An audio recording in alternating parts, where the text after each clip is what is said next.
ഞാൻ നേരത്തെ പറഞ്ഞ കാര്യങ്ങള് നിന്റെ മനസ്സിൽ കയറിയോ? ചോദിച്ചത് കേട്ടില്ലേ? ആന്റി എന്നെ ഫോൺ ചെയ്ത് ഇങ്ങോട്ട് വരാൻ പറഞ്ഞപ്പോ ഞാൻ മനസ്സുകൊണ്ട് എന്തുമാത്രം സന്തോഷിച്ചെന്നറിയാമോ? അടുത്തിരുന്ന് സംസാരിച്ചു കഴിഞ്ഞാ ആന്റിക്ക് എന്നോടുള്ള ദേഷ്യമൊക്കെ മാറുമെന്ന് കരുതി. പക്ഷേ അടുത്തിരുന്നാൽ ദേഷ്യം മാറുമെന്ന് കരുതിയോ? അത് വല്ലാത്തൊരു കരുതലാണല്ലോ. നീ അകന്നു പോവാൻ വേണ്ടിയാ ഞാൻ ആഗ്രഹിക്കുന്നത്.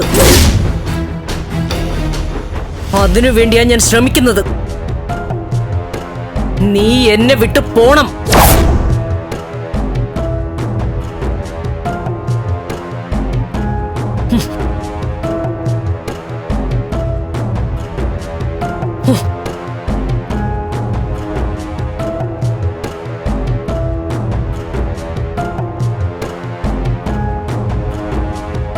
ഞാൻ ആന്റി വിട്ടു പോവാം.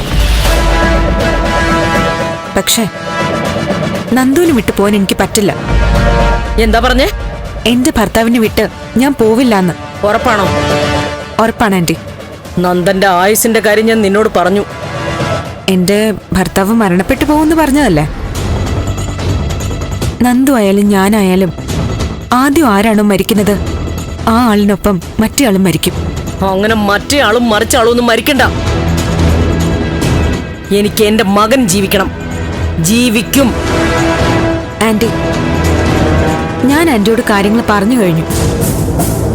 ദയവായി ആന്റി എന്നെ ജീവിക്കാൻ അനുവദിക്കണം. ഞാൻ ആന്റിയുടെ കാല് പിടിക്കാം. ഞങ്ങള് ഇഷ്ടപ്പെട്ടു പോയി. താലി കെട്ടിപ്പോയി.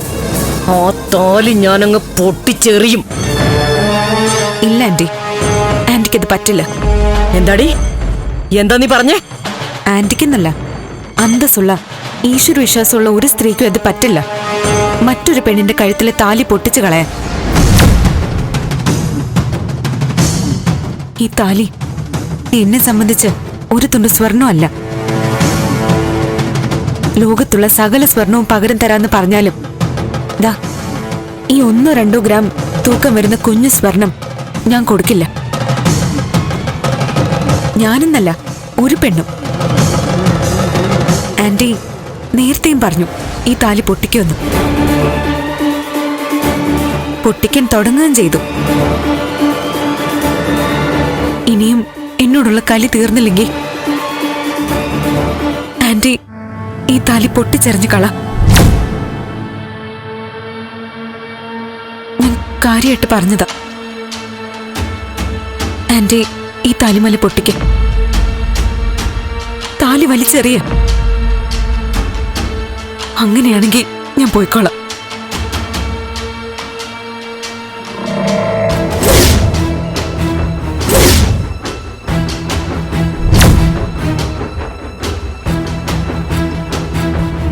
ഈ താലി ഒരടയാളമാണ്. 2 മനസ്സുകളുടെ കൂടിച്ചേരലിന്റെ അടയാളം. ഞാൻ ആരും ആയിക്കോട്ടെ, എന്റെ ഭർത്താവ് ആന്റിക്ക് ആരും അല്ലെങ്കിൽ എന്തു അനുഭവിക്കാൻ തയ്യാറാണെങ്കിൽ അർത്ഥം മാറ്റിക്കും. സ്വന്തം താലിയോട് കാണിക്കുന്ന പവിത്രത മറ്റൊരു പെണ്ണിന്റെ കഴുത്തിൽ കിടക്കുന്ന താലി പൊട്ടിച്ചെറിയുമ്പോഴും കാണിക്കണം.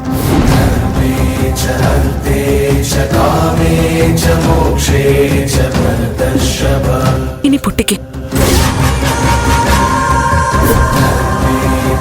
കഴിയൂ ആന്റിക്ക്?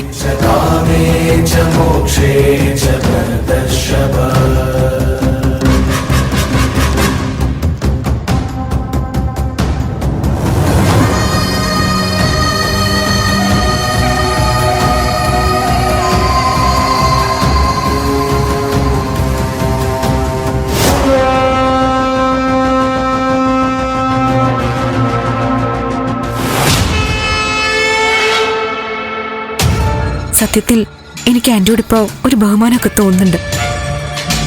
താലിയുടെ സെന്റിമെന്റ്സ് വെച്ചിട്ട് നീ എന്നെ തോൽപ്പിക്കാൻ നിൽക്കണ്ട.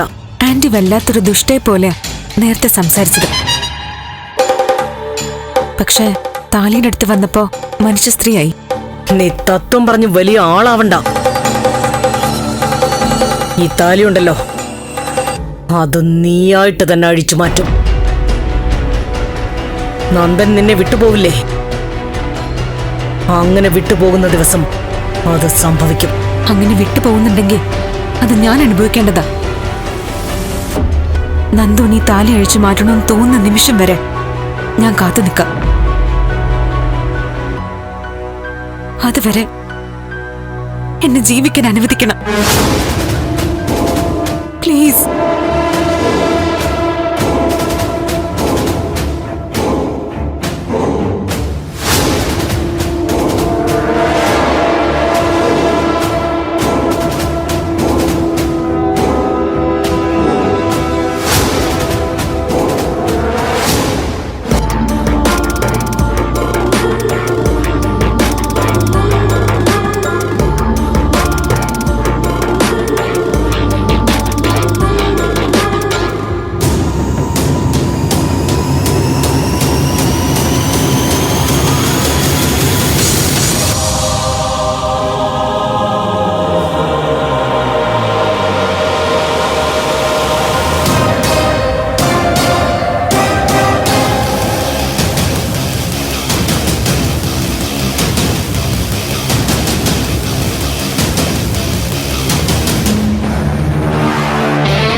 മുരളേട്ടാ, മുരളേട്ടാ, ഒന്ന് എഴുന്നേറ്റേ. സമയം എത്രയെന്ന് കണ്ടോ? ഒന്ന് എഴുന്നേറ്റേ മുരളേട്ടാ. നേരെ ഉച്ചയായി, എഴുന്നേക്ക്. എന്റെ ഗൗരി, ഇന്നലെ ഓട്ടം കഴിഞ്ഞ് താമസല്ലേ വന്ന് കിടന്നത്. ഒരു 9 മണിയെങ്കിലും ആവട്ടെ. 9 മണിയോ? പറ്റില്ല പറ്റില്ല, ഇങ്ങോട്ട് എണീറ്റേ. എണീക്ക്.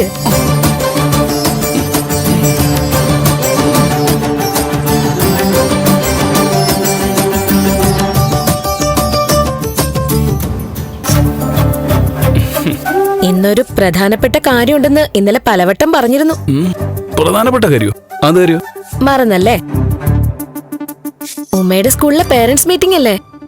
ഓ, അവളുടെ കൂടെ പോണ്ടേ? എഴുന്നേറ്റെ. സത്യം പറഞ്ഞ ഞാൻ ആ കാര്യം മറന്നുപോയി.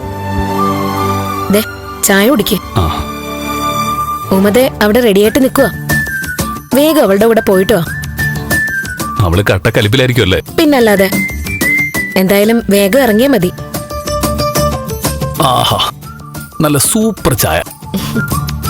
സത്യം പറഞ്ഞാലേ ഇങ്ങനൊരു ചായയും സിപ്പ് ചെയ്ത് തന്റെ കൂടെ വർത്തമാനം പറഞ്ഞിരിക്കാനേ ഒരു കൊതി. ഇപ്പഴേ പോയിട്ട് വാ, എന്നിട്ട് നമുക്ക് കൊതി തീരും വരെ വർത്തമാനം പറഞ്ഞിരിക്കാം. അതൊക്കെ പോട്ടെ, നമ്മുടെ ഗൗരിക്കുഞ്ഞെന്ത് പറയുന്നു? ഇത് ഗൗരിക്കുഞ്ഞൊന്നും അല്ല, മുരളിക്കുഞ്ഞാ. കുഞ്ഞു മുരളി. ഏയ്, അത് ഗൗരിക്കുഞ്ഞ് തന്നെയാ, ഉറപ്പാ. ആര് പറഞ്ഞു? അത് ഞാനല്ലേ പറയുന്നത്. ഗൗരിച്ചി, ഉറങ്ങുന്ന ആളെ കാണാനില്ല, ഉണർത്താൻ പോയ ആളെ കാണാനില്ല. ഒന്ന് ഇങ്ങോട്ട് വരുന്നുണ്ടോ? ദേ, ഉമ്മ അവിടെ വയലന്റ് ആയി തുടങ്ങി. ചേച്ചി, വേഗം എണീറ്റേ.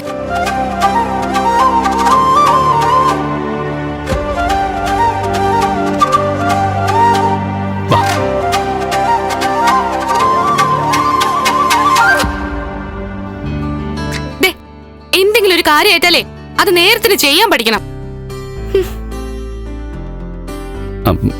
പെങ്ങളൂട്ടി പിണക്കമാണോ? 9 മണിക്കല്ലേ പീറ്റിയെ? 10 കൊണ്ട് ഏട്ടൻ റെഡിയാ. വേണ്ട വേണ്ട, എന്നോടിപ്പോ ആർക്കും ഒരു ഇഷ്ടവും ഇല്ല. എന്റെ കാര്യത്തില് ആർക്കും ഒരു ശ്രദ്ധയും ഇല്ല. ഡി, ആർക്കും ശ്രദ്ധയില്ലെന്ന് പറഞ്ഞത് എന്നെയും കൂടി ചേർത്താണോ?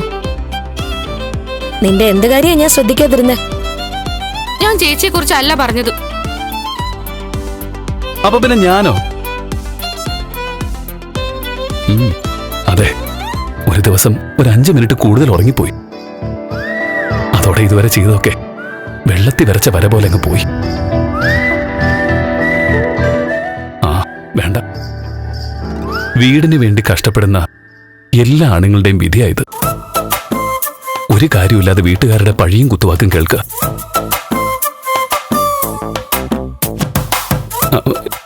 എന്നാലും മോളെ, നീ ഏട്ടനെ ഇങ്ങനെ വേദനിപ്പിക്കുമെന്ന് കരുതിയില്ല. പോട്ടെ മുരളേട്ടാ, വിഷമിക്കാതിരിക്കെ. എങ്ങനെ വിഷമിക്കാതിരിക്കും?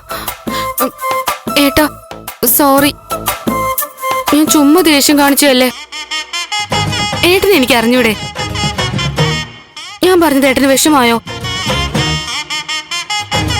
പോട്ടെ ഏട്ടാ, ഞാൻ ഏട്ടന്റെ അനിയത്തിക്കുട്ടിയല്ലേ. ഇങ്ങനെയൊക്കെ പറയുന്നാണോ ഏട്ടാ വിചാരിച്ചത്? കള്ളക്കരച്ചിലൊക്കെ എനിക്ക് പിടികിട്ടും. വേഗം പോയി റെഡി ആയിട്ട് വാ, സമയായി. ഇവളെയൊക്കെ കെട്ടുന്നവനെ സമ്മതിക്കണം. ഏട്ടാ മുരളി വേഗം വരുന്നുണ്ടോ? ദേ വരുന്നു.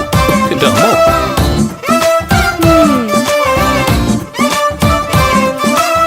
ഡീ, എന്റെ മുരളേട്ടൻ എന്തേലും എന്നെ പറഞ്ഞാലുണ്ടല്ലോ. കൊണ്ടുപോയി കേസ് കൊടുക്ക്. ഒരു മുരളിയേട്ടൻ.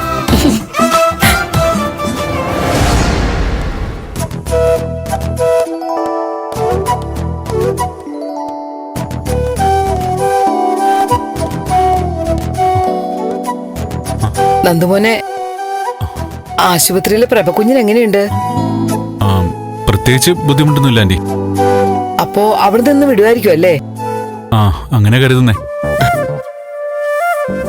മോനെ, പറയുന്നോണ്ട് മറ്റൊന്നും തോന്നരുത്. എന്താ ആന്റി? പ്രഭകുഞ്ഞിന്റെ അടുത്ത് ദേവികമോളെ ഒറ്റയ്ക്ക് നിർത്തണ്ടായിരുന്നു. ആരും നിർത്തിയതല്ല, ദേവി ഇഷ്ടത്തോടെ പോയതാ. ഇപ്പൊ അങ്ങനെയല്ലേ പറയൂ. ദേവികമോളോട് പ്രഭകുഞ്ഞിന് ഒരു ദേഷ്യമുണ്ടല്ലോ. ഇപ്പൊ ദേവികമോളെ ആശുപത്രിയിലേക്ക് വിളിച്ചു വരുത്തുകയും ചെയ്തിരിക്കുന്നു. അവിടെ വെച്ച് വല്ല കശപിശ ഉണ്ടായാലോ? ആ ദേവികമോൾക്ക് മോൻ മാത്രമേ ഒരു ആശ്രയമുള്ളൂ. അപ്പോ ഒരു ശ്രദ്ധയും കരുതലൊക്കെ വേണം. വലിയ വീട്ടിൽ വന്നു കയറുന്ന ദേവികമോളെ പോലെയുള്ള പെൺകുട്ടികള് ആകെ പേടിച്ചും വരണ്ടൊക്കെ ആയിരിക്കും കഴിയുന്നത്. എന്താ ഏതാന്ന് ഒരു പിടിയും കിട്ടില്ല. നിലാവത്ത് വിട്ട കോഴികളെന്നൊക്കെ പറയുമല്ലോ, ഏതാണ്ട് അതുപോലൊക്കെ തന്നെയായിരിക്കും. രാത്രിയാണോ പകലാണോ ചുറ്റും എന്തൊക്കെയാ നടക്കുന്നേ, ഇപ്പൊ എവിടേക്കാ നിക്കുന്നേ, കൊല്ലാനാണോ വളർത്താനാണോ കൊണ്ടുവന്നതെന്ന് പോലും തിരിച്ചറിയാൻ പറ്റാത്ത അവസ്ഥയിലായിരിക്കും. തെറ്റിദ്ധരിച്ചിട്ട് ഞാനും ദൈവമോളെ ഒരുപാട് കരയിപ്പിച്ചിട്ടുണ്ട്. 2 ജന്മത്തിൽ അനുഭവിക്കാവുന്നതൊക്കെ ആ കൊച്ചു അനുഭവിച്ചിട്ടുണ്ട്. ഇനി അതിനെ കണ്ണീര് കുടിപ്പിക്കരുത്. മോനാ രജനി മോളെ ആശുപത്രിയിൽ കൂട്ടിനിരുത്തിയിട്ട് ദേവികമോളെ വീട്ടിലേക്ക് അയക്കണമെന്നേ ഞാൻ പറയൂ. എന്നാ ശരി മോനെ.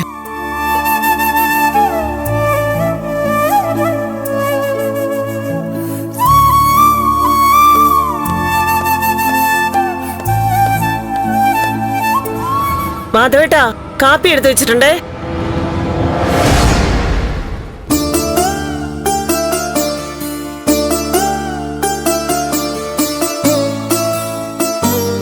മാധവേട്ടൻ എവിടെ പോവാ? എനിക്ക് മാത്രമല്ല, ലോകത്തെ സകല മനുഷ്യർക്കും ഒരാൾ മാത്രമല്ലേ കാണേണ്ടതായിട്ടുള്ളൂ, ഭഗവാനെ. ഞാൻ ഭഗവാനെ കാണാൻ പോവുക. അമ്പലത്തിൽ പോവാണോ? അമ്പലത്തിലും പോണം, പിന്നെ ചിലരെയൊക്കെ ഒന്ന് കാണണം. ആരെ?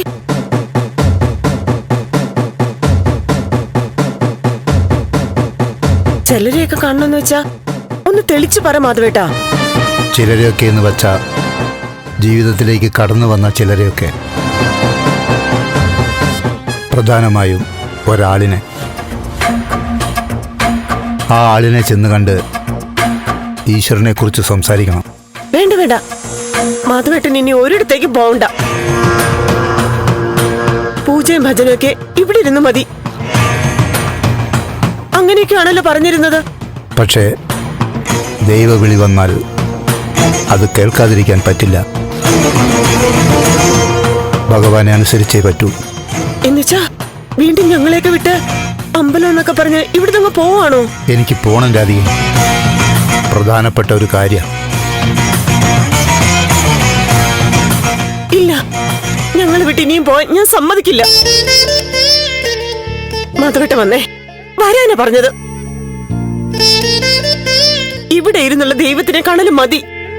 കൈവിട് രാധികെ, എനിക്ക് നിന്നെ ധിക്കരിക്കാൻ ഒട്ടും ആഗ്രഹമില്ല. പക്ഷേ നിവൃത്തിയില്ലാതെ വന്നാൽ അത് ചെയ്യാതെ പറ്റില്ലല്ലോ. എനിക്ക് പോണം. മാധവേട്ട, ഞാൻ പറയുന്നൊന്ന് കേക്ക് മാധവേട്ട. പോവരുത് മാധവേട്ട.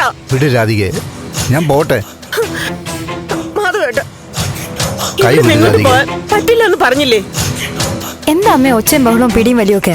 ദാ, അച്ഛൻ ഈശ്വരനെ കാണാൻ പോണോന്ന് നമ്മളെ വിട്ട് പോവാ. എന്താച്ചാ? എനിക്ക് പോണം. നീ പറ, വീട്ടിലിരുന്നുള്ള ഭക്തി ആത്മീയതയൊക്കെ മതിയെന്ന്. പണ്ടത്തെ പോലെ അമ്പലങ്ങളിൽ ചെന്ന് ഭിക്ഷ യാചിക്കണ്ടെന്ന് ഒന്ന് പറഞ്ഞു മനസ്സിലാക്ക. അത് ശരി, അതിനു വേണ്ടിയാണോ പോകുന്നേ? രക്ഷയില്ല അച്ഛാ, ഇനി എങ്ങോട്ടും പോവാൻ പറ്റില്ല. ആത്മീയതയുടെ ആനന്ദം അറിയാൻ പാടില്ലാത്തോണ്ടാ നിങ്ങൾ ഇങ്ങനെയൊക്കെ പറയുന്നത്. വീട്ടിലിരുന്ന് ആനന്ദിച്ച മതി. ദൈവഭക്തി കൂടിയാലും ദോഷാന്ന് പറയുന്നത് വെറുതെ അല്ല. അല്ലെങ്കിൽ ഒരു കാര്യം ചെയ്യാം, ശരി ഇറങ്ങ്, നമുക്ക് കൂടെ പോവാം, ഒരുമിച്ച് ആനന്ദിക്കാം. ആ അത് ശരിയാ. ഞങ്ങളും കറുത്ത ഡ്രസ് ഇടണോ മാധവേട്ടാ? ശ്ശേ, വേണ്ട, അതൊന്നും വേണ്ട. അമ്മേ, ഞാനൊരു കാര്യം ചെയ്യാം. ദേവി ചേച്ചിയെ വിളിക്കാം. ചേച്ചി വരട്ടെ. ആ. ചേച്ചിയല്ലേ അച്ഛനെ ഇവിടെ താമസിപ്പിച്ചേ? ചേച്ചിയോട് പറയാം. അത് തന്നെ, നീ വിളിക്ക്. ദേവിക സംസാരിക്കട്ടെ. വേണ്ട, വേണ്ട മോളെ, ദേവിയെ വിളിക്കണ്ട, അവളെ വിഷമിപ്പിക്കണ്ട. അപ്പൊ ചേച്ചി പേടിയുണ്ട്? അവളോട് എനിക്ക് പേടിയല്ല ഉള്ളത്, ബഹുമാന. നന്ദിയും കടപ്പാടുമുണ്ട് എനിക്കെൻ്റെ മോളോട്. അവളുടെ കണ്ണീര് ഞാൻ കാരണം ഒരുപാട് വീണു. അതിൻ്റെ കുറ്റബോധവും സങ്കടവും ഒക്കെ ഉണ്ട്. അതുകൊണ്ട് തന്നെ ഞാൻ ജീവിച്ചിരിക്കുമ്പോൾ എൻ്റെ മോള് വിഷമിക്കാൻ പാടില്ല എന്നുണ്ട്. അങ്ങനെയാണെങ്കിൽ മാധവേട്ടന് ഒരിടത്തും പോവാതെ ഇവിടെ തന്നെ ഇരിക്കണം. എന്നാൽ കേട്ടോളൂ, ഞാൻ അവൾക്ക് വേണ്ടി കൂടി ഒരാളെ കാണാൻ പോകുന്നത്. ആരെ കാണാനാ? അത് പറയ്. ആ പ്രഭാവതിയാണോ? അതോ സിദ്ധാർത്ഥൻ സാറിനെയോ? അതോ നന്ദനെ ദേവിമോളെ കാണാൻ പോവാണോ? ഇവരെ ആരെയുമല്ല എനിക്ക് കാണാനുള്ളത്. ആളാരാച്ചാ? അത് പറഞ്ഞാലെന്താ? അത് ഞാൻ തിരികെ വന്നിട്ട് പറയാം. ഞാൻ വൈകുന്നേരം കൃത്യമായിട്ട് തിരിച്ചു വരും. വന്നു കഴിഞ്ഞാൽ ഞാൻ നിങ്ങളോട് പറയും ആരെയാണ് കണ്ടതെന്ന്. ആ ആളിനെ കാണുന്നതിന് മുമ്പ് എനിക്ക് ആദ്യം അമ്പലത്തിലൊന്ന് പോകണം. ഈശ്വരനെ കണ്ട ശേഷമായിരിക്കും ഞാൻ ആ മനുഷ്യനെ കാണുന്നത്. വൈകുന്നേരം അച്ഛൻ തിരിച്ചു വരുമല്ലോ? ഉറപ്പാണല്ലോ? വന്നാൽ ഉടനെ ആരെ കാണാൻ പോയെന്ന് പറയുമല്ലോ? തീർച്ചയായും വൈകുന്നേരം ഞാൻ മടങ്ങി വരും. മടങ്ങി വന്നാൽ എല്ലാം പറയും.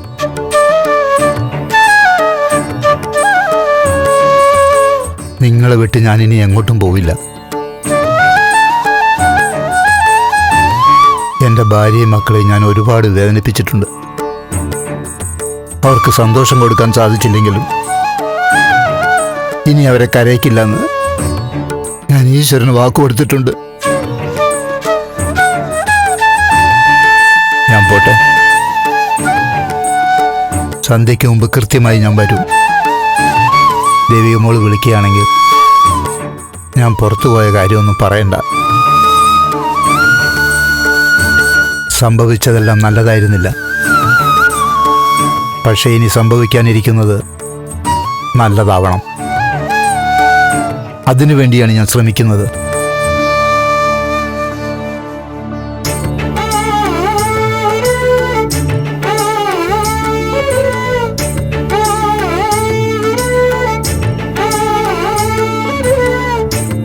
ഈശ്വര, ആരെ കാണാനായിരിക്കുമോ മാധവേട്ടൻ പോണത്?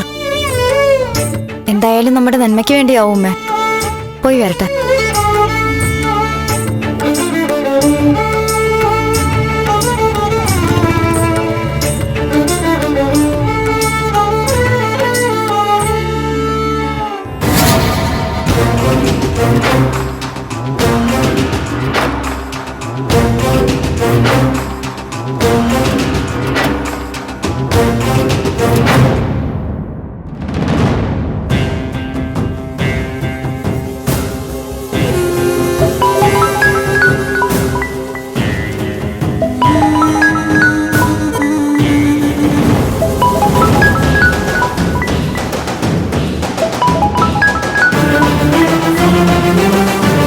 രാവിലെ ഒരു ചായ കുടിക്കുന്ന ശീലമുണ്ട് എനിക്ക്. ചായ വാങ്ങിക്കണോ? പിന്നെ ഇവിടുന്ന് വിളിച്ചു കൂവിയാ ചായ നടന്നിങ്ങോട്ട് വരുവോ? ഞാനിപ്പോ വാങ്ങിച്ചോണ്ട് വരാം. കെട്ടിലമ്മയ്ക്ക് ചായ വാങ്ങിച്ചോണ്ട് വരാൻ ബുദ്ധിമുട്ടാവോ? എന്താ ആന്റി ഇങ്ങനെ പറയുന്നേ? എനിക്കൊരു ബുദ്ധിമുട്ടുമില്ല. എന്നാ പിന്നെ കഥയും പറഞ്ഞോണ്ട് നിക്കാതെ വേഗം വാങ്ങിച്ചോണ്ട് വാ. ഓ, ഒരു ബുദ്ധിയും ബോധവും ഇല്ലാത്ത ഇങ്ങനെ ഒരെണ്ണത്തിനെ എന്റെ മോനെ എവിടുന്നാണാവോ കണ്ടുപിടിച്ചോണ്ട് വന്നത്. ഉഫ്.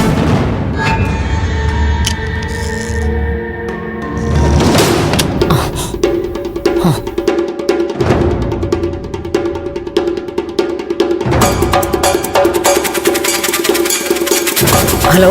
ഓ, ഒരു സന്തോഷ വാർത്ത അറിയിക്കാനാ വിളിച്ചത്. എന്താ സ്വാമി? ബ്രഹ്മദത്തൻ തിരുമേനി ഇന്ന് എത്തുകയാണ്. സത്യമാണോ? അതെ അതെ, രാവിലെ ഒരു 10:30 മണിയോടുകൂടി അദ്ദേഹം ആശ്രമത്തിലെത്തും. അപ്പൊ 10 മണി കഴിഞ്ഞ് എത്തിയ ബ്രഹ്മദത്തൻ തിരുമേനിയെ കാണാല്ലേ? ബ്രഹ്മദത്തൻ തിരുമേനിയല്ല, ആദ്യം നമ്മൾ തമ്മിലാ മേഡം കാണേണ്ടത്. നമുക്കേ കാര്യങ്ങളിൽ ഒരു വ്യക്തത ഉണ്ടാക്കണം. മേഡം ഇപ്പൊ എവിടെയാ? ഞാൻ ഹോസ്പിറ്റലിലാ. അയ്യോ, എന്തു പറ്റിയതാ? ഒക്കെ നേരിൽ പറയാം. ആ, അതിരിക്കട്ടെ, ഞാൻ ഇപ്പൊ തന്നെ ആശ്രമത്തിലേക്ക് വന്നാലോ? അതാ വേണ്ടത്. മേഡം എത്രയും പെട്ടെന്ന് എന്നെ എത്തണം. ശുഭസ്യ ശീക്രമെന്നാണല്ലോ. ശരി, ഞാൻ 1/2 മണിക്കൂറിനുള്ളിൽ അവിടെ എത്താം. ശരി മേഡം, ശരി.